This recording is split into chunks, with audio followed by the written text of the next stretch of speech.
phone. A gift from your tri-state area Jaguar dealer. Church pastor Rick Warren has come under fire recently for his decision to invite Illinois Senator Barack Obama to speak at his church, despite objections from some evangelicals who oppose the senator's support for abortion rights. Senator Obama is one of nearly 60 speakers set to address the second annual Global Summit on AIDS that began today at Warren's Saddleback Church in Lake Forest, California. Joining us now from the church is Pastor Rick Warren, purpose-driven life of the man himself. How are you, sir? Welcome back. Hi, Sean. Hi, Alan. Hi there. It's always good to see you. Thank you, Pastor, for being with us. All right. Well, one of the things, for example, conservative evangelical Rob Schneck, president of the National Clergy Council, emailed reporters, and what he said, Senator Obama's policies represent the antithesis of biblical ethics and morality, not to mention supreme American values. So you're getting a lot of opposition for having him there because of his views. Your thoughts? Well, we had three senators here, had the First Lady, had Bono, had Bill Gates, and about 60 other speakers. My philosophy is we'll work with anybody who we can work with on different issues. If you can only work with people you agree with completely, you've ruled out most of the world, including your own wife, because she doesn't agree with me most of the time. All right. The way that I see it is... Go ahead. No, all right, well, I don't want to interrupt you, but look, let me ask you this. Go ahead, you go. Here's my view.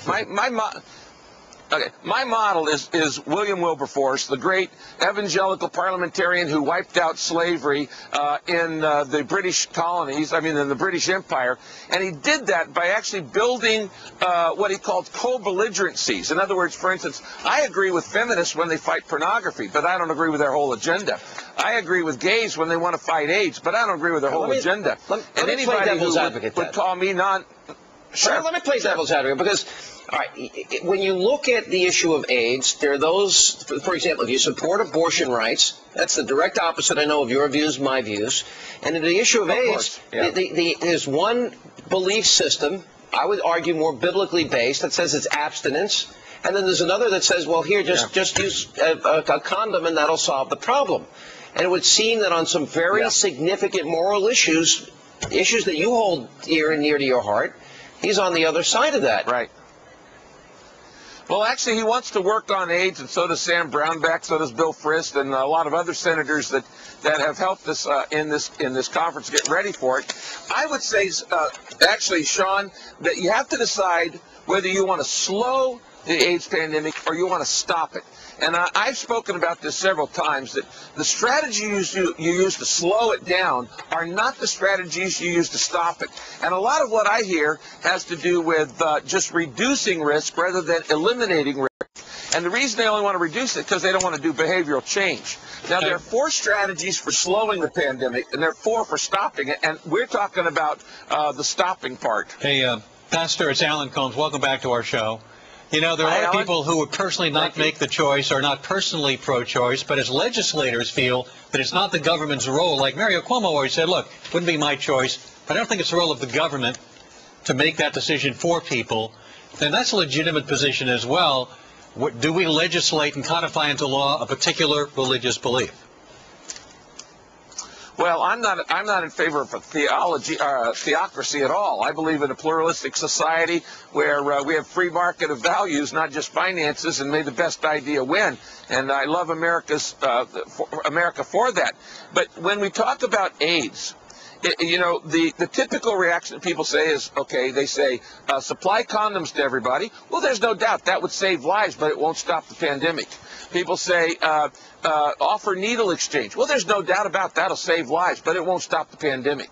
Well, they say delay the onset or withhold sex for a few years. Well, that'll slow it, but it won't stop it. If you want to stop it, you got to do 4 things. First, save sex for marriage, which is a radical idea today.